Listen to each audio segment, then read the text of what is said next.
Bonjour à tous, bienvenue sur la chaîne Jack Prod pour une nouvelle émission que nous vous proposons. Histoire de youtubeurs a pour but de retracer l'histoire des youtubeurs pour essayer de comprendre un peu leur but, leur histoire. Donc pour la première, on a la chance de recevoir Vincent Tully. Vincent Tully, bonjour. Bonjour. Merci d'avoir accepté l'invitation. Donc ce que je te propose, c'est de commencer un peu avec ton histoire et le cinéma, enfin tout ce que tu as un peu vécu. C'est les débuts de YouTube, c'est le cinéma, effectivement. J'ai pas vraiment eu le choix. C'est un peu comme dans le monde du cirque ou du spectacle. Mes deux parents étaient dans ce métier. Ma mère était professeure à l'École nationale Louis Lumière, qu'on appelait l'école Vaugirard, la seule école à l'époque. Et puis mon père était directeur de la photo. Donc après une quinzaine, vingtaine d'années d'assistant, parce qu'à l'époque on était assistant très longtemps. Donc voilà, et je suis né au milieu des tournages. Je pense qu'on estime à mes premières photos sur certains films de Chabrol dans La Poussette et après dans Les Passerelles à Billancourt avec un rouleau de Chatterton. Il n'y avait pas de gaffeur au début, il y avait que du Chatterton. Voilà, j'ai pas connu autre chose. Donc j'ai grandi aussi avec les autres enfants d'eux, connus ou pas connus, mais dans les connus pour les gens qui nous regardent, Peter Kassovitz avait un fils qui s'appelle Mathieu Kassovitz. Jacques Monge avait un fils qui s'appelait Valentin Monge. Premier steadicameur en France, Jacques Monge. Et Jean-Pierre Cassel avait un fils aussi, Vincent Cassel, enfin voilà. Ce qui fait que plusieurs années après, on s'est tous mis quand même à faire autre chose que de bosser avec nos parents.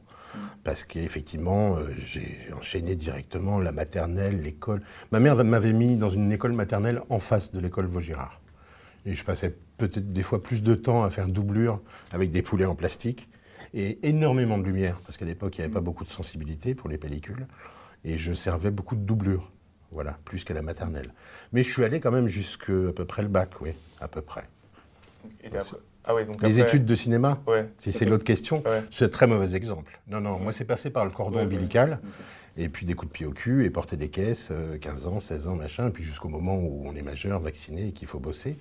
Donc j'ai commencé à bosser avec mon père, qui lui a arrêté un petit peu la direction de photo pour se mettre sur les effets spéciaux.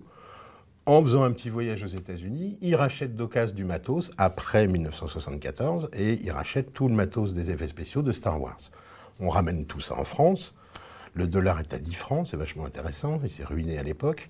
Et c'est une caméra qu'on appelle motion control, c'est-à-dire que c'est une caméra, c'est une grue qui se déplace dans l'espace, mais qui va pouvoir refaire les mouvements à différentes vitesses, mais toujours le même mouvement. Donc à partir de ça, sur fond noir, on met une tige ici noire avec un vaisseau spatial, on fait comme ça avec la caméra, on rajoute 3 étoiles et ça y est, le vaisseau passe à côté de vous. Donc ça, c'est lui qui l'a importé en France. Il a acheté le premier, oui, Okay, c'était le premier, puisqu'il s'est lancé dans les effets spéciaux quand j'ai commencé à être plus grand et que c'était mieux d'être à la maison qu'en tournage. Okay. Voilà, pour ma vie. Après, j'ai arrêté de bosser avec mes parents pour changer. Et je suis parti vraiment dans un coin où peut-être où je ne les croiserais pas, ou qui ne connaissaient pas, boum, le son. Et je suis allé acheter d'occasion un monsieur qui était extraordinaire, je ne me rappellerai pas son nom, c'était l'ingénieur du son qui faisait les animaux du monde. Et il vendait un Nagra. Le Nagra, c'est le magnétophone de son qu'on a toujours eu sur la planète entière, un magnéto à bande, très connu en aluminium brossé. Et je lui ai racheté un Nagra qui était complètement cassé. Il y a un éléphant qui avait marché dessus. Mais il m'avait vendu ça, du coup, 20 000 francs au lieu de 50 ou 60 000 francs. Je l'avais amené chez Nagra, un peu comme si on amenait le bouton. Et le mec m'a dit, non, je peux te le reconstruire autour. Et une fois que j'ai eu mon Nagra, ma mère m'a montré un de ses élèves qui se lançait dans le film institutionnel. Donc j'ai pu me détacher un peu de mes parents, surtout mon père, parce que ma mère venait le soir quand même après l'école. Et elle continuait à bosser dans le studio. Le studio de mon père était Port d'Orléans, à Paris. Et je suis parti un petit peu d'eux et j'ai fait des films institutionnels. C'est-à-dire cadreur, chef-op, réalisateur, caméra, 2 magasins chargés. Et moi, Nagra, machiniste, script, tout ce... et on part à 2. Et les mouvements de grue, c'est fait avec un Fenwick dans l'usine. Et le scénario, il est écrit dans le train. Heureusement, à l'époque, c'était pas le TGV, on avait 5 heures pour écrire. Voilà, c'était une école extraordinaire. Et après, j'ai fait en son... j'avais commencé avec mon père, on a fait énormément de pubs, 300 ou 400 pubs à l'époque en effets spéciaux. Et j'en ai pratiquement fait autant après au son, parce que j'ai eu la chance de rencontrer des gens très importants dans ma carrière, comme Jean-Baptiste Mondino, avec qui on a fait des clips qui vont de Madonna à Charles Trenet, quoi. Voilà. En plus, j'ai eu l'idée à un moment de bricoler une sorte de clap en bois avec un compteur de timecode dessus que j'avais piqué sur un magnétoscope pneumatique. Et puis plusieurs années plus tard, je suis à Los Angeles sur une publicité et dans la vitrine d'un magasin, je vois un clap électronique tout fait. Donc j'en ramène 15 à Paris, je me ruine, personne ne comprend à quoi ça sert. Maintenant, je vois qu'il y en a partout, mais c'est pas grave. Enfin, plein de choses comme ça dans ma vie. Du son, de l'image, du son, de l'image. J'ai la chance, il y a encore une demi-heure, j'étais avec un pote qui m'aide à déménager en ce moment et qui, lui, est bruiteur. Et il m'a aidé à déménager mon matos. Et là, mon matos est chez un loueur de caméras. Eh bien, lui, par exemple, 50 ans de bruitage, il vient de serrer la main à un mec qui a 50 ans de machinerie dans le cinéma. Ils se sont jamais vus. Moi, la chance que j'ai, et ce que je voudrais amener à tous les gens qui regardent la chaîne et qui viendront me voir après en vrai, c'est ça, c'est toute la chaîne. Parce que vous, toute la chaîne, vous commencez à la suivre et à la comprendre. Avant, ça a toujours été très cloisonné. Tu fais machinot, tu règles la lumière, tu fais la règle, tu sais pas, tu peux draguer la script ou la maquilleuse, mais c'est tout. Tu vois jamais le bruiteur, tu vois. Donc moi, j'ai eu cette chance dans ma carrière et par rapport à ce que j'ai fait, vraiment de connaître du bruiteur au chef machinot, de la script au monteur qui est enfermé avec ses ciseaux à l'époque, enfin voilà. Donc c'est ça que j'essaye d'amener sur YouTube, cette connaissance. Et est-ce que tu as vraiment eu le choix de faire du cinéma ou c'était... Oui, j'aurais eu le choix, mais c'est pas... faut dire le truc, il y a un moment dans des familles comme ça, c'est pas un métier où on se lève le matin, c'est au-delà de la passion. Enfin, c'est pas... Moi, j'ai vu mes parents ne pas partir en vacances pendant 15 ans. Mais ils t'auraient dit, on est en vacances toute l'année.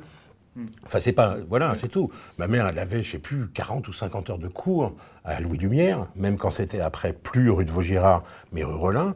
Mais le soir, à 22h, si je voulais retrouver mes parents, je les retrouvais place de la Contrescarpe en train d'essayer la dernière 800 ASAT chez Kodak, avec tous les élèves qui étaient là, qui avaient, comme ça, ils s'étaient tapés des cours depuis le matin. Mais c'était le seul moment où il y avait un peu de lumière artificielle. Première fois qu'il y avait de la 800 chez Kodak, hop, on va l'essayer. On a une boîte de 120 mètres, donc 10 minutes de pellicule, on va l'essayer. Voilà. Et les vacances, quand j'étais gamin... Alors, moi, je me rappelle pas, j'étais vraiment très très jeune, mais j'ai vu une photo de mes parents et moi à côté, tout gamin, le premier homme qui met un pied sur la Lune, c'est 69, mes parents louent un téléviseur et devant il y a 16 caméras. Et ils sont en train d'essayer du 8, du Super 8, du 9.5, du machin, comme ils devaient essayer des pellicules, autant filmer le mec qui met le premier pas sur la Lune. Donc ça a toujours été ça, ma vie, c'est la même chose. Donc voilà, on compte pas les heures, on compte pas... le métier, c'est la vie c'est le métier. Ouais, d'accord. Voilà. Du coup, avec toute ta carrière, tu as eu 4 nominations au César, oui. 2 remportées pour Taxi et Jeanne d'Arc, exact. Et un Golden Real Award pour Jeanne d'Arc. Un Golden Real Award, oui, ça c'est un truc américain, c'est montage son du film étranger. Vincent Tully et Vincent Arnardi l'avaient gagné. Voilà, et donc un deuxième César pour Taxi ce soir. Vincent Tully qui avait déjà été nommé pour La Haine en 1996. Vincent Arnardi déjà nommé en 1992 pour Délicatessen.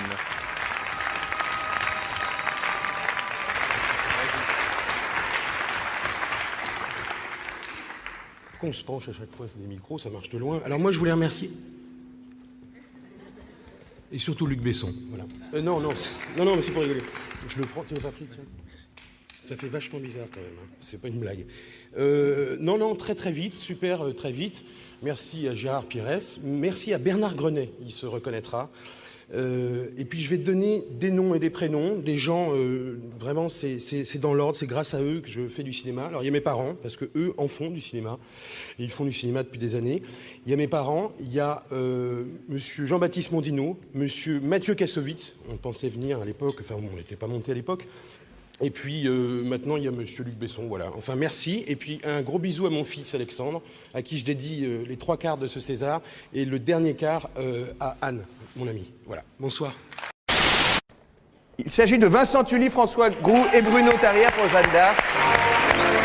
Vincent Tully qui avait déjà gagné le César l'an passé pour Taxi.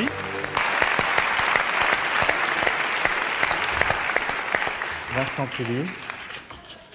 Merci beaucoup. Donc, comme tout le monde parle de ses enfants, moi je vais faire un petit coucou à Alexandre, qui me regarde peut-être. Merci évidemment Luc. J'avais prévu de faire l'andouille, je n'y arriverai pas, décidément. Mais pourtant, enfin bon, on va essayer. Il y a beaucoup de monde derrière. En plus, au César, on donne au mec qui fait le direct et on donne au mixeur. Et puis à un moment, j'ai eu les 2 métiers. Et puis il faut savoir que le mixeur peut arranger tous les directs. Et que si les directs sont pourris, le mixeur peut... Bon. Donc c'est un peu un tout. J'ai eu cette chance d'avoir été... Bon, j'ai été nominé 4 fois, oui, mais d'avoir eu un César. Puis j'étais monté sur scène, j'avais dit « Ah, excusez-moi et tout », parce que je prenais vraiment la place, quoi. Je débarquais. Le mot Tully était connu, parce que mes parents étaient connus à l'image, mais j'arrive un peu comme un cheveu sur la soupe. On a 25 ballets ou 27, on se tape Cannes, machin, boum. On est nominé sur la haine, hop, je réapparais après, boum, je monte avec quelqu'un qui, lui, ça fait des années qu'il mérite le César. C'était Arnardi, je crois, pour Taxi. Il avait fait La Cité des Enfants Perdus, plein de trucs. Ils n'avaient pas eu de César. Ses équipes n'avaient pas eu de César. Lui, mixeur. Donc moi, je me suis dit, c'est bien, il a plein de potes, ils ont voté pour lui. Parce qu'il faut avoir des potes, hein, c'est pas non plus... C'est bien d'être nominé. Après, l'avoir, le César, c'est une campagne, voilà. Et puis l'année d'après, il s'est retrouvé que je m'étais avec une autre équipe, François Groux, paix à son âme, monsieur avec qui j'ai fait Jeanne d'Arc, et qui a mixé Jeanne d'Arc, et moi j'avais fait le direct et le montage, et on se retrouve sur scène, et effectivement on l'a à nouveau, voilà, donc à un moment je me suis dit merde, l'année dernière c'était pas le même mixeur, là il y a moi encore, bon c'est peut-être pas mauvais, mais bon, c'est pas, voilà, il faut, mais bon, voilà, faut accepter. Il y a des choses que je traîne comme ça dans ma vie, c'est j'ai fait la haine et j'ai 2 Césars. Ouais, c'est ça. Tout le monde m'en parle. Je pense que Ça quand j'aurai avec la haine. 112 ans, on m'en parlera encore, mais tant mieux. Ouais. Voilà, il faut accepter monsieur l'ancien ministre de l'Intérieur. Ouais. Mais non, voilà. Après, j'ai une vision là-dessus, parce que oui, j'ai pas appris le son avec mes parents. Je l'ai appris sur le terrain. Du coup, j'ai perdu 8 ans. Voilà. Et puis, je pense que même au bout de 8 ans, je savais toujours pas ce que c'était hors phase ou en phase. C'est juste, ça marche pas. Et le temps que tu te poses la question, j'avais changé de câble, j'avais fini la prise de son, j'étais rentré, j'étais au bistrot. Donc, ça dépend comment on aborde aussi les choses. Hein. Comme moi, j'étais très terrain, très tournage. Mais, et puis là, j'ai perdu le fil. Donc, je te laisse me reposer une question. Bah, ça a un peu décollé avec la haine. Oui, parce que c'est la partie connue, oui, Ouais. du grand public. Faut vraiment savoir que j'ai pas choisi toujours mes films. J'ai 2 regrets, d'ailleurs, que je pourrais raconter tout à l'heure, mais j'ai pas choisi les films.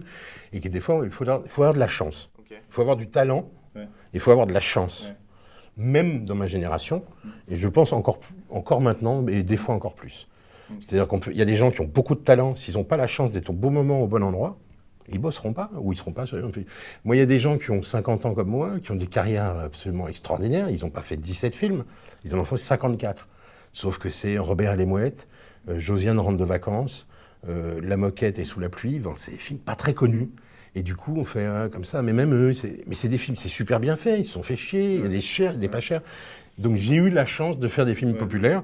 Avant, pendant Besson, après. Enfin voilà, puisque même après ma période bessonnesque, j'ai fait Paris, je t'aime. Je me retrouve avec les 20 plus grands réalisateurs du monde, les 40 plus grandes stars de cinéma qui vont de 96 ans à 18 ans. Enfin, c'est des hasards, des coups de chance. C'est être là au bon moment, quoi.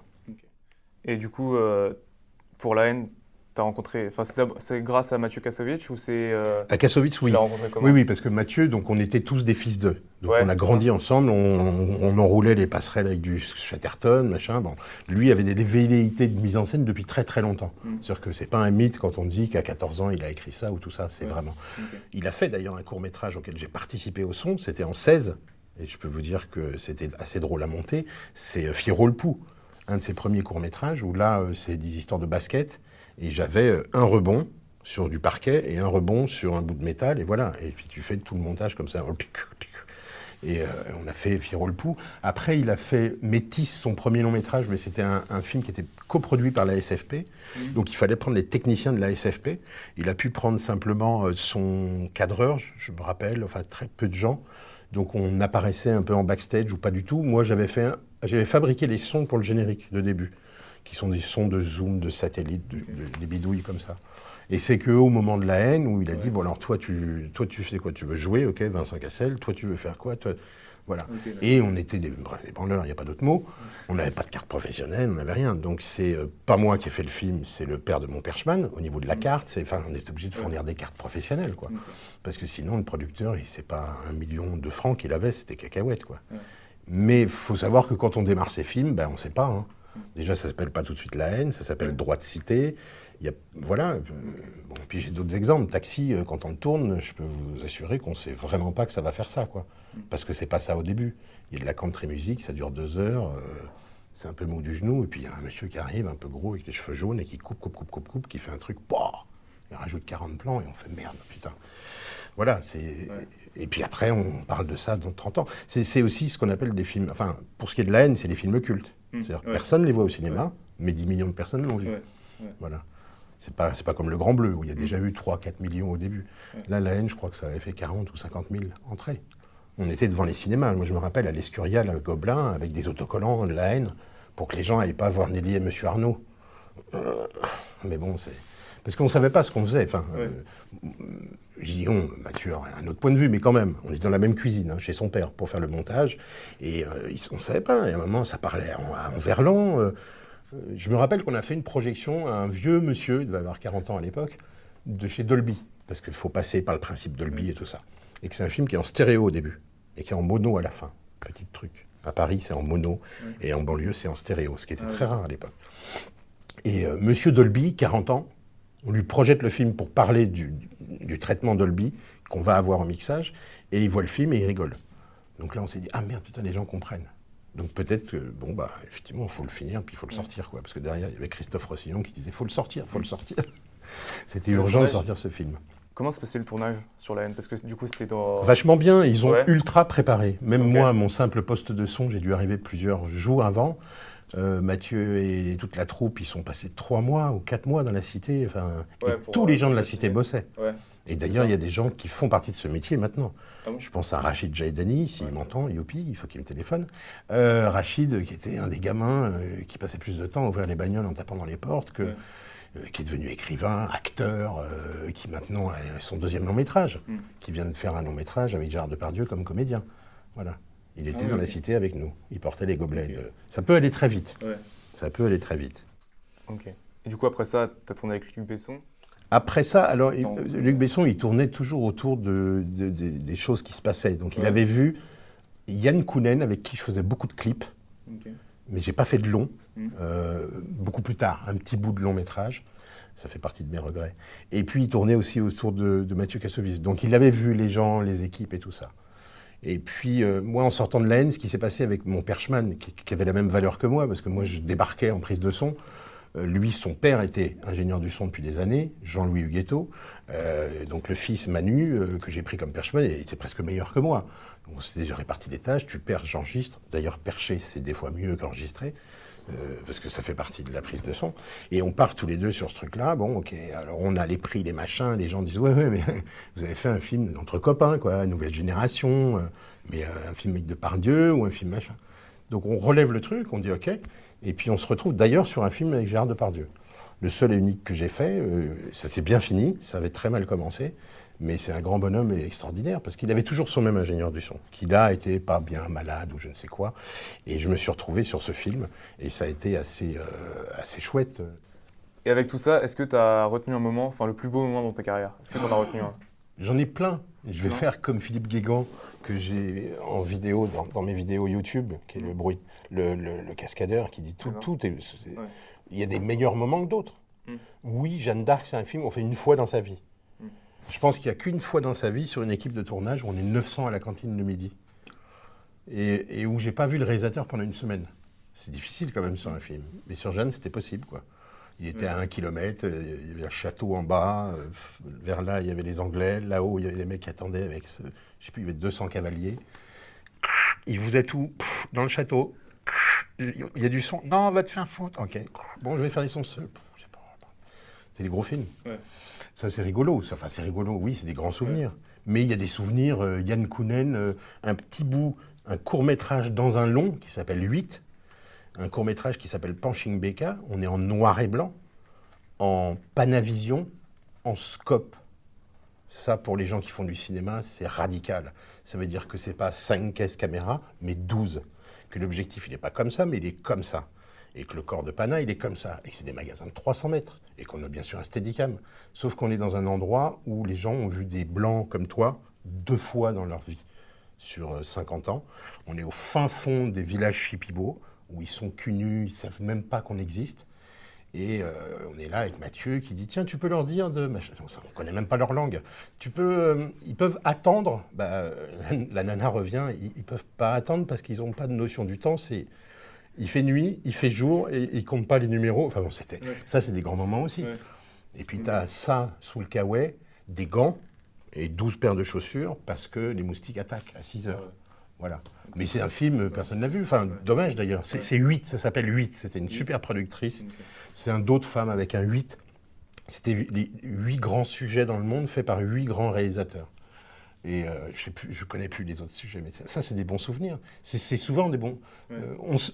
au bout d'un moment, je savais quand on fabrique un souvenir ou quand il y a un souvenir qui se fabrique. Mais il y a des trucs...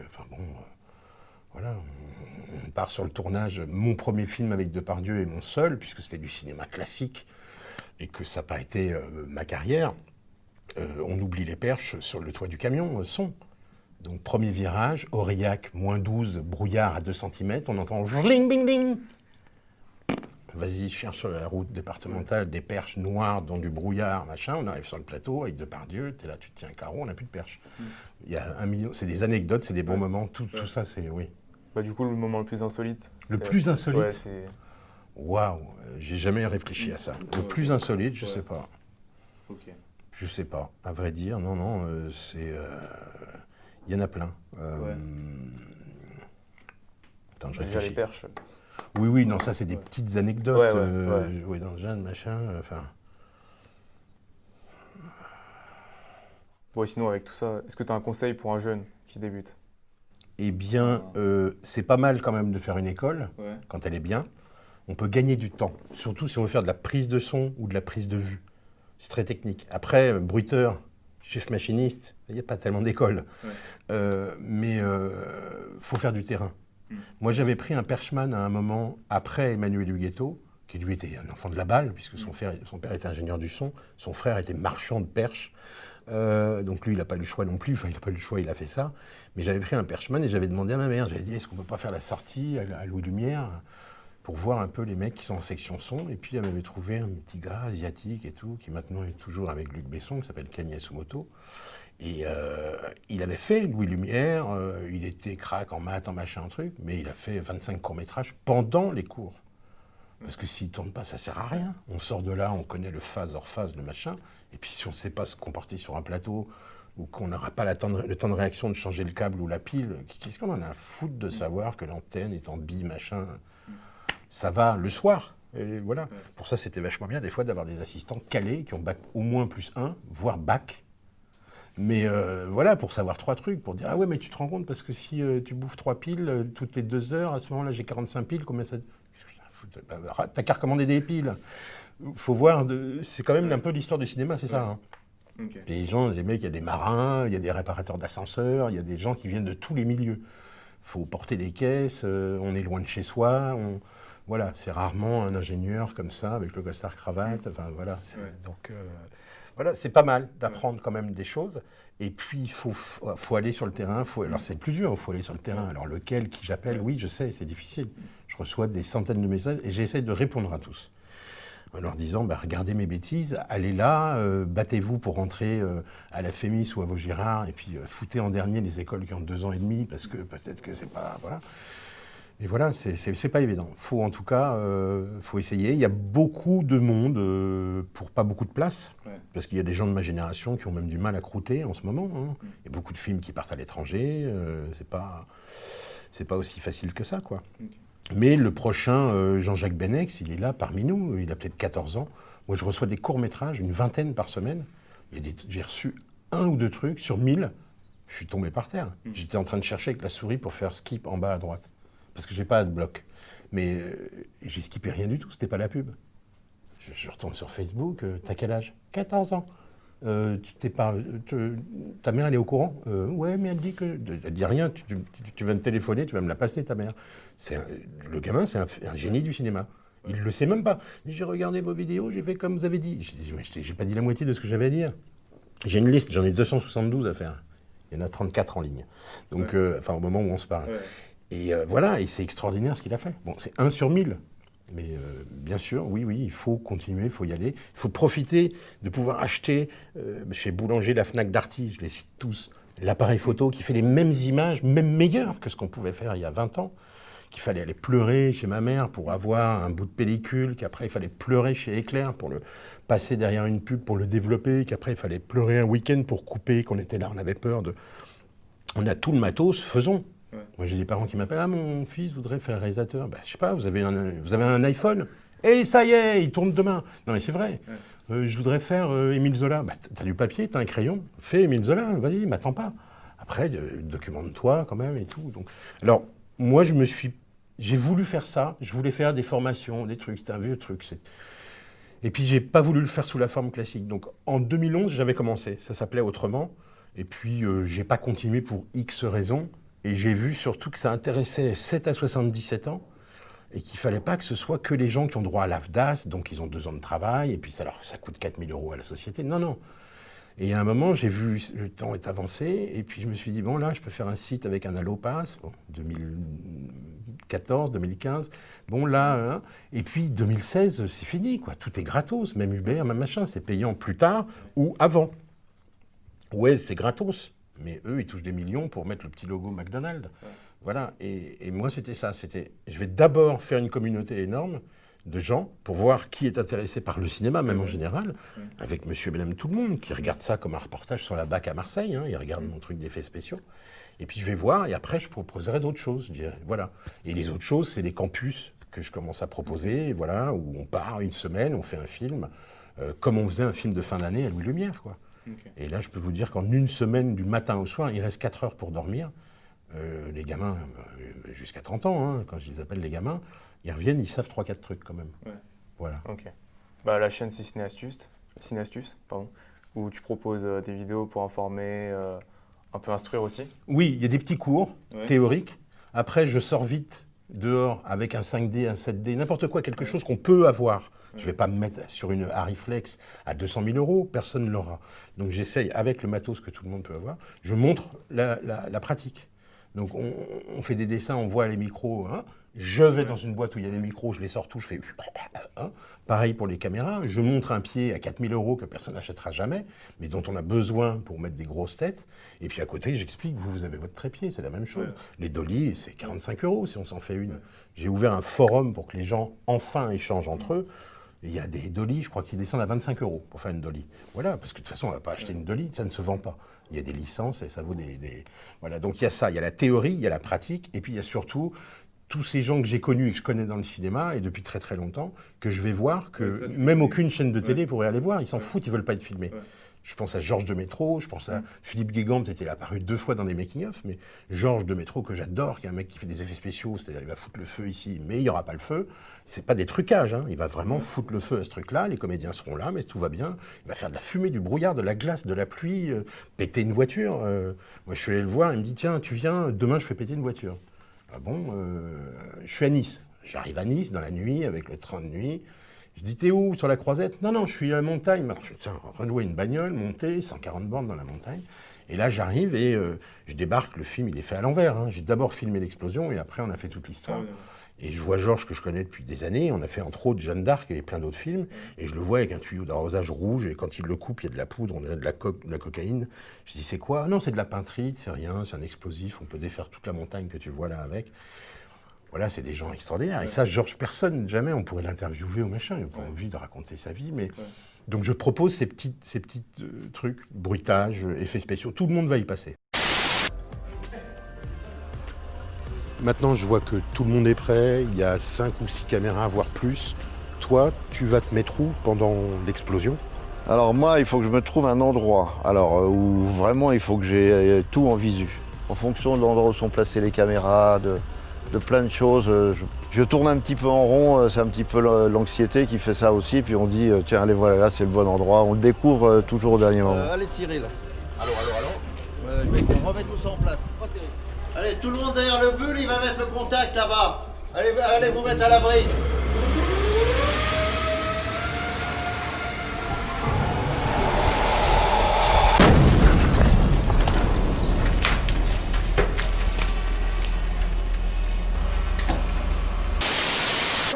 J'ai fait une liste technique où j'ai répertorié 114 postes dans le cinéma. Et je vais tous me les faire un par un, et avec des gens que j'aime en plus, et avec qui j'ai travaillé.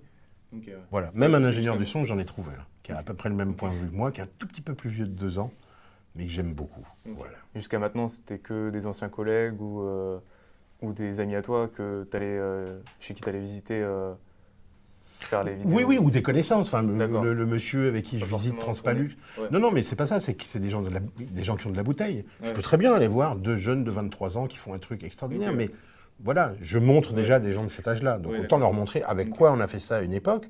Ça ne veut pas dire qu'il faut revenir en arrière, mais c'est juste, tu sais, c'est comme quelqu'un qui a fait du montage son en analogique en entendant blup, blup, blup. Il n'est pas perdu sur un Final Cut. Alors que quelqu'un qui débarque entre les deux et qui a entendu sur un avide, bah là, il ne sait plus sur Final Cut qu'on peut entendre au ralenti. Tout est comme ça. C'est-à-dire qu'à un moment, plus ça avance, plus on revient sur les trucs. Si on ne sait pas faire le point, qu'on ne sait pas prendre le diaph et machin, on oublie, on n'a pas un DSLR. On achète une petite caméra, on dit X à 10, 20, 30, c'est magnifique. Bon, un peu le point partout, pour X raisons, mais voilà, c'est quand même assez compliqué, quoi. Ok. Ou alors on prend un iPhone. Et là, Ouais. on est net de partout et le son n'est pas très très propre, mais bon. Donc il y a des trucs à apprendre quand même un minimum. Ouais, d'accord. Et je propose ça parce Ouais, qu'il n'y a pas de secret de polichinelle, il n'y a pas besoin de... Voilà, on ne va pas passer 30 ans. On peut lire des livres, on peut aller dans des écoles, mais quelqu'un qui veut débroussailler, il regarde le truc.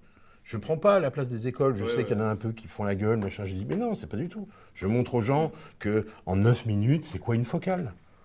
Au lieu de passer 4h27 sur un tableau noir. Tu viens de passer 17 ans devant un tableau noir, je pense pas que ça t'intéresse d'en repasser 2 ans de plus avec « Alors, rho de tête taille, du coup, le carré de la distance, c'est moins 2 dB. » T'as rien compris. Et moi, je te l'explique d'une autre manière. Le rapport signal-bruit, je l'explique en 7 secondes. Les gens, ils ont compris. Faut aller vite. Mais ça ne veut pas dire qu'après, ça donne même envie d'apprendre après, à certains. Ouais. Ok. Voilà. Et donc tu as arrêté le cinéma pour te lancer sur YouTube depuis moi. Oui, arrêter, ralenti. Oui, c'est vrai que le mot est là, je l'ai dit. Ouais. Oui, enfin, en gros, oui, je ne fais strictement rien d'autre parce que les gens qui ont une petite notion, quand même, les 6 premiers mois, j'en sortais une par semaine. Ouais. Même si j'en sors une toutes les 2 semaines, normalement, c'est des films, il faut être 3 pendant 2 semaines. Moi, je suis un tout seul, machin. Donc, il y a vachement de taf. Il faut rencontrer les gens, il faut savoir, il faut aller au feeling aussi des tournages. L'autre fois, je suis allé sur un tournage, je voulais filmer le réalisateur et le film. Puis quand j'ai vu comment ça tournait le truc, j'ai fait oup, et je l'ai appelé les électros et les machinos dans la forêt. Fin de journée. Moi, j'ai passé la nuit avec eux. Je les connais pas, j'en connais pas un seul. Sauf que même ma femme, qui est une ancienne comédienne et qui fait partie du métier, elle fait « Oh, c'est vrai, oh putain !» Bien sûr, même nous, on regarde pas. On arrive dans une forêt, on met les pieds, on pousse les câbles et tout ça. Les mecs sont arrivés à 7h du soir. Il y a 400 kW, donc 400 000 watts de groupe électrogène là-bas. Il faut bien les amener, les projets dans la forêt. Et j'ai décidé de faire cette espèce de point de vue qu'on ne regarde pas, comme si on allait voir le dernier mec en bas d'un paquebot qui soude les plaques, que si on met pas cette plaque-là, il coule. Voilà. Et c'est ça que j'ai envie, mais sans arrière-pensée autre que de montrer aux gens l'envers du décor, mais pas du tout marketing commercial autour d'un film, quoi. Et tu prends combien de temps pour tourner une vidéo? Ça dépend, mais je peux en plier certaines en moins de 2 jours. D'accord. Je suis assez violent. Mais 2 jours, Ouais. 24 heures. Une particularité, c'est de dormir assez peu. Ce qui est un peu le secret du truc, parce que sinon on perd 30 ans de sa vie à dormir. Mais non, c'est quand même beaucoup de travail. Est-ce que tu as remarqué une différence entre le cinéma et YouTube? Il y en a plein, mais il y a aussi plein de trucs en commun. Ouais. Faut pas que les gens qui font... YouTube, c'est un support. Ouais. En 2008, j'ai fait un film avec un monsieur qui s'appelle Tonio Descanvel. On a fait un long métrage qu'il avait écrit. On a tourné à 2 un long métrage par petits bouts de 21 bouts de 6 minutes. Et à l'époque, YouTube n'était pas acheté par Google et diffusait en... c'était dégueulasse. Et bien à l'époque, pour le diffuser sur Internet, on avait eu beaucoup de gens qui avaient regardé dans toute l'Europe parce que c'est des mecs qui partaient à pied à New York par l'Angleterre, l'Islande et le Canada. Et bien, il a fallu qu'on se paye des serveurs, qu'on mette en ligne sur des serveurs, que machin. Il y avait Metacafé aux États-Unis qui hébergeait des vidéos. Donc, c'est d'abord un hébergeur et c'est un truc technique. Moi, je comprends qu'ils prennent les 3/4 du pognon de la pub. Parce que si j'avais à me payer le bazar qu'ils ont, je ne peux pas. Donc, c'est un hébergeur qui diffuse sur tous nos supports vachement vite et quand même de moins en moins salement. C'est-à-dire qu'on le voit assez proprement sur les téléphones et tout. Après, à l'intérieur de YouTube, il y a même les gens qui font les Parasites, alors on ne parle plus des Golden Moustaches, tout ça c'est des vrais films. Les Parasites qui démarrent il n'y a pas très longtemps, là c'est vachement chouette aussi. Tu regardes beaucoup des youtubeurs Moi je regarde beaucoup de choses, oui, parce que je ne suis plus de votre âge et il faut que ça fasse comme si j'étais de votre âge. Okay. Donc par contre tous les gens de plus de 40 ans, je les bats à plat de couture, parce qu'il m'arrive même de traîner un petit peu dans l'endroit où il y a les youtubeurs les plus connus et je les croise ou je les ai au téléphone. J'avais Doc7 au téléphone il y a quelques jours et j'ai fait visiter des studios de cinéma à Florian-Guyenne. Donc j'ai dans mes fréquentations des millions d'abonnés, des youtubeurs de millions d'abonnés. Donc je suis presque plus fier que de dire tiens, on peut appeler Vincent Cassel dans une demi-heure. Oui, parce qu'à part qu'on va peut-être bouffer dans un bon resto, mais ça ne m'amènera pas plus. Et certains, enfin, lesquels t'aimes en particulier? Je sais qu'il y a Rouge Vert Bleu qui fait un peu... C'est bien, c'est sympa ce qu'il fait, oui. Je me sens un peu seul, mais c'est normal parce que c'est l'âge et la manière d'amener les choses. Ça a vraiment rien à voir. Lui parle de trucs techniques. Par contre, il y a vachement de gens qui me disent « Ah, le Fossoyeur, machin, bon, on s'était appelé, j'avais préparé un truc pour Cannes l'année dernière, puis c'est tombé à l'eau, les attentats, machin, on peut rien faire à Cannes, tu peux même plus aller sur les marches de Cannes. Donc on ne l'a pas fait, on fera peut-être quelque chose. » Parce qu'il y a un peu des gens en commun, mais c'est pas du tout la même chose. Non, je les regarde tous, j'aime bien ce qui se fait. Enfin voilà, ça mérite. Même Sofiane qui fait. C'est autre chose. C'est autre chose. Je pense qu'il y a des gens du métier, du cinéma, qui regardent ma chaîne et qui se disent putain, il est gonflé, température de couleur en 9 minutes, c'est 3 mois à l'école. Moi, Sofiane, je le vois, il fait bing, pam, pouf, il parle de bruitage. Je me dis, attends, bruitage, déjà, c'est un son qu'on fabrique comme ça. Un bruitage, c'est pas un son qui est sur un CD, mais c'est pas grave. Si au moins ça débroussaille quelque chose, c'est pas grave. Tout ça, ça a le mérite d'exister. Après, moi, je suis un peu le cul entre 14 chaises parce que, bien sûr, on commence, j'ai 50 ou je sais pas combien de mille abonnés, c'est pas mal, mais je vais pas non plus faire 400 000, 500 000, 600 000 ou 1 million. Parce que c'est pas... Il y a beaucoup de jeunes, jeunes, 12, 13, 14, 15 ans. Je veux être réalisateur, je machin. Et ils ont raison, hein. Spielberg, 12 ans. Coppola, 14 ans, les premiers films. Et pourquoi tu as choisi de diffuser sur YouTube et pas sur un autre... Parce qu'effectivement, c'est un support de diffusion nationale, internationale, où rapidement, dans la poche, sur un ordi, on voit une vidéo proprement. Il y a 10 ans, il n'y avait pas ça. Donc, et je comprends qu'ils prennent une grosse part du magot de la publicité, parce que derrière, il y a un service hallucinant. Et l'idée, pour moi, c'était plutôt que de me pointer et de faire la Xème formation payante, et probablement très très chère, donc il faut avoir 2 ans de métier, l'AFDAS et tout le tralala. Je me suis dit, je vais d'abord, déjà tout ça est sur les étagères depuis 8 ans, je le mets en ligne, je trouve un format. J'ai cherché pendant 4 mois quand même, comment j'allais me filmer, si c'était mon doigt, ma tête, comme ça, enfin, les essais sont à mourir de rire. Et puis à un moment, je me suis dit, regarde comment ils font aux États-Unis, regarde comment fait Norman et les autres, tu vas faire pareil. Tu vas te mettre en courte focale, un peu du dessus et faire « Bonjour, bienvenue à tous ». Et il faut faire ça, il faut les regarder, il faut regarder les gens, il faut leur parler, il faut répondre aux questions. Donc j'ai mis tout sur YouTube. Et je mets tout gratos. C'est pas des secrets de polichinelle, hein. On peut les trouver à droite à gauche, ces infos, avec plus ou moins d'erreurs à l'extérieur, mais pas plus. Et je me suis dit, ça va créer une communauté. Et je vais voir déjà combien de gens ça intéresse. Et après, je me suis mis à proposer d'autres choses, entre autres les campus, Alors les ça, est-ce que tu peux e-books. préciser un peu plus Alors, les campus, c'est un petit peu nouveau, parce que comme je connais toute la chaîne, un peu du cinéma, je me permets de la connaître, je peux montrer à des gens de ta génération, ils viennent en immersion avec moi pendant 5 jours. 5 jours, on ne dort pas beaucoup. On arrive le dimanche soir, et puis on a déjà lu un scénario. Chacun a reçu un scénario. Après avoir fait son petit chèque de participation quand même, parce que là c'est un petit peu payant. Mais c'est des prix très raisonnables, parce que je sais que vous achetez des objectifs à 80 € ou un micro à 150 €. Donc je ne vais pas m'amuser à faire un truc à 5 000 € la semaine. Mais les gens arrivent, il y a un petit scénario qui a été écrit par un internaute. Je l'ai légèrement adapté pour que dans ce scénario de 3 minutes, il y ait tous les problèmes qu'on peut avoir, à peu près, les plus grands problèmes.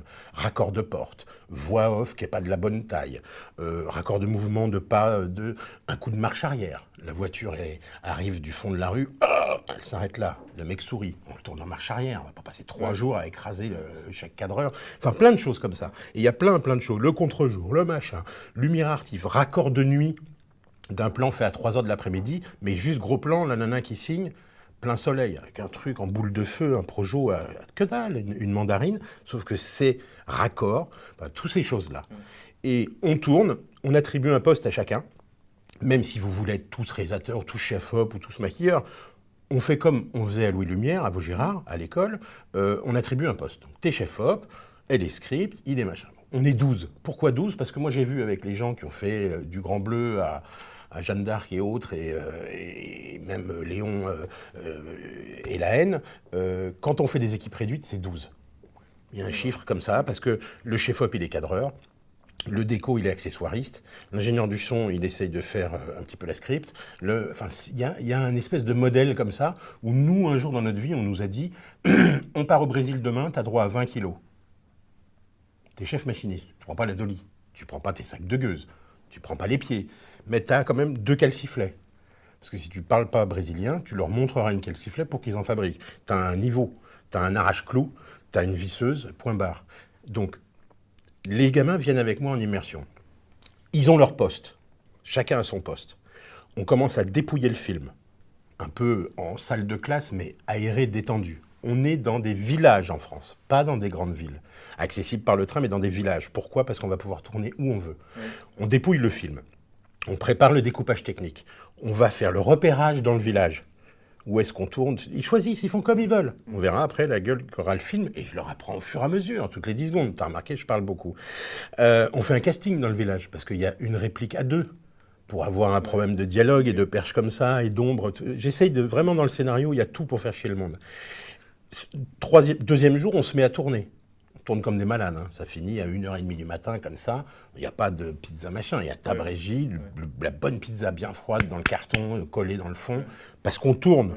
Et chacun a 4 pattes et machin, et vas-y, le panneau, là, de sens interdit, c'est moi qui l'enlève. Comme au cinéma. Et je me mets, moi, je ne nomme personne réalisateur, pas parce que je me le garde, mais parce que je me mets à la place du réalisateur, et je vous fais chier, comme le réalisateur pourrait vous faire chier, où je te dis, si tu es réalisateur, tu dois te demander ça, toi, ou tu dois demander à ton équipe. Et ça va vous apprendre surtout à emporter une équipe. Parce que je le vois avec le forum en ce moment, les gens créent des équipes, et ils ont raison, c'est comme ça que ça marche. Il faut savoir emporter des équipes, c'est ça un réalisateur, avant de fabriquer un film. On tourne pendant 2 jours. Le deuxième jour de tournage, on intercale pré-montage, dérochage pré-montage, retake, pour montrer ce que c'est qu'un retake. Les boules, on était raccord, 3 heures de l'après-midi, la nana était comme ça et tout, il faut qu'on recommence un plan. Donc ça, c'est intéressant. Et puis, ça nous permet de ressortir dehors. Et le dernier jour, on finit le montage image, on fait un tout petit peu de bruitage, on fait une voix off, on met de la musique, on fait une bande son, je crois que je me rappelle comment on fait, et le tout sur un Pro Tool, ça l'arrache, machin, dans une petite salle de cinéma. On met les noms au générique et chacun revient avec son film. Déjà, il revient, il a plein la tête comme ça de mes histoires, parce que je lui ai parlé pendant 5 jours et 5 nuits. On a bouffé sur place, on est logé sur place. Voilà, ça, c'est les campus Ciné-Astuces. Ça marche. Et ça ne sera pas trop cher. Si vous avez des idées de prix, envoyez-les-nous sur Internet. Hein. Mais voilà. Non, c'est l'idée. Ça me ferait plaisir parce qu'il y a des générations comme la vôtre où, même si vous faites les écoles, même si tu tournes déjà demain dans un film, vous allez pouvoir gagner un temps fou. Je vais vous raconter tout. À chaque fois qu'on va se retrouver à 4 pattes ou à faire je ne sais quoi, je vais dire « Ah bah oui, mais quand j'avais 15 ans, sur Délicatessen, avec mon père, que machin... » Enfin, et il y aura constamment des exemples et des trucs parce que à chaque fois, c'est un prototype, un film. Mais il y a un moment, quand on a fait 50 ou 12 ou 400 pubs comme moi, il y a des fois, tu as un peu vu la situation. Jamais la même, mais un peu vu. Et quand bien même, il y a toujours sur une feuille de service, avant de faire un film, intérieur commissariat, prévoir borgnolage. Tissu noir, parce que dehors, il fait nuit, que normalement, il fait jour. Enfin, il y a des choses un peu redondantes. Et plus on a d'exemples de plans qu'on a tournés dans sa vie, le nombre de plans qu'on a tournés dans sa vie, plus on aborde le plan d'après sereinement. Que ce soit le réalisateur, ce qui est le plus dur à mon avis, ou le technicien qui doit bosser pour le réalisateur dans un temps donné et très court. Hein. Le cinéma, c'est 1 qui bosse, 8 qui regardent. Sauf que c'est chacun son tour, et qu'au moment où on fait moteur, il ne faut pas que ça... Voilà. Moi, c'est pour ça que j'étais content avec quelqu'un comme Mondino ou Besson, c'est qu'il y a un moment, ça coûte très cher, quoi. Donc il faut être sur le coup, et voilà. Donc les campus de Ciné-Astuces, ça va gueuler aussi, parce que on va serrer la vis. D'accord. Bon, et sinon, ça, c'est un peu plus d'actualité, mais... Tu l'as expliqué sur ta page Facebook, sur YouTube, même tu as fait des vidéos. Tu t'es fait voler tout ton matériel alors que tu étais en route. Oui. Un voyage, alors ça fait 50 ans que je déplace des nagras, des caisses, des machins. Le sac était à côté de moi. C'est des spécialistes, je me suis assoupi. Les mecs, ils font un tour de passe-passe. Soit, je me suis fait piquer, effectivement, l'intégralité de Ciné-Astuces, plus je rejoignais ma femme, qui est comédienne repenti, mais qui quand même fait des voix et, pour la télévision au Canada. Et j'avais glissé tous mes micros de la N, qui sont des Shops, qui sont achetés en 90, 84 même. J'avais le dernier ordi qui allait remplacer mes 2 tours, que j'allais pouvoir brader 500 balles à des gens de ta génération pour pouvoir faire des trucs monstrueux. Moi, je m'étais acheté le Mac à 3000, machin. Enfin, bon. Ce qui fait que là, on est posé sur le plancher. Effectivement, on a fait un litchi, machin, parce que j'ai une continuité. Je voudrais vraiment continuer à faire grossir Ciné-Astuces. Je ne suis pas en train de m'en mettre plein les poches. J'ai vraiment arrêté de bosser pour ça. Et c'est les gens qui m'ont poussé un peu à faire ce truc. Et je le comprends. On leur a enlevé leur joujou en même temps. Et puis, il y a plein de gens qui m'ont ouvert les yeux en disant mais normalement, ces vidéos, ça aurait pu coûter 15 balles par mois. Moi, je me le serais payé et je les aurais regardées. Donc, il y a des gens qui, d'instinct, ont filé des sous sur un lien Litchi. Là, sur ton site. On peut aller voir sur le lien sur ton site ou sur www.litchi.com. Oui, voilà, c'est ça. C'est presque plus au courant que moi. Mais ça, c'est génial parce que ça m'a d'abord mis un gros coup de pied pour continuer. Parce que quand on fait un truc, même par passion, mais qu'on se lève le matin et qu'on fait un truc où on sait qu'on ne peut pas gagner un centime dès le soir, si 76 € avec Google, mais donc il faut une ultra motivation. Et du coup, se racheter du matos pour encore pas gagner d'argent, il y a un moment, mon cerveau il comprend plus, parce que je me dis, moi j'attends le prochain film, s'il y en a, parce qu'il n'y a pas non plus de boulot pour tout le monde, mais j'attends le prochain film, je fais un film, je gagne ma vie et tout, mais je vais pas l'arrêter, Ciné-Astuces. Donc ça continue. Il faut se le reconstruire. Il faut reconstruire. On m'a piqué au milieu, il y avait un disque qui n'est pas un disque de backup, qui est un disque de rush, parce que je suis en flash. Mais en externe, j'avais des pockets sur les montages que j'étais en train de faire. Il y avait 3 films. Il va falloir que je les retourne à nouveau. Bon, voilà. Il faut recommencer, c'est tout. Bon, je ne recommencerai pas 50 fois, mais là, je me dois de faire ça parce qu'il y a vraiment beaucoup de gens derrière qui sont assez extraordinaires sur Internet. Et en plus, moi, ça fait 1 an. Ça fait 6 mois. Au moment où on se parle, ça fait 6 mois qu'il y a des vidéos, 6-7 mois. Mais il y avait 6 mois avant où j'ai préparé tout ça. Donc là, ça va faire vraiment 1 an. Il y a 1 an, là, on tourne, on est en septembre. Il y a 1 an, je ne savais pas encore comment j'allais me filmer. Voilà, si on allait voir mon doigt, une flèche, et je ne savais même pas que j'allais filmer des gens, des potes du cinéma. C'est petit à petit que c'était venu. Voilà. Donc effectivement, on se redresse. Ciné-Astuces relève la tête. Donc c'est ma femme qui a mis Opération Phénix. D'accord. Voilà, on va renaître de nos cendres. D'accord. Grâce aux internautes. Merci beaucoup Vincent Tully. Merci. Et à bientôt alors sur les plateaux ou à l'extérieur. Ouais. Merci. Au revoir.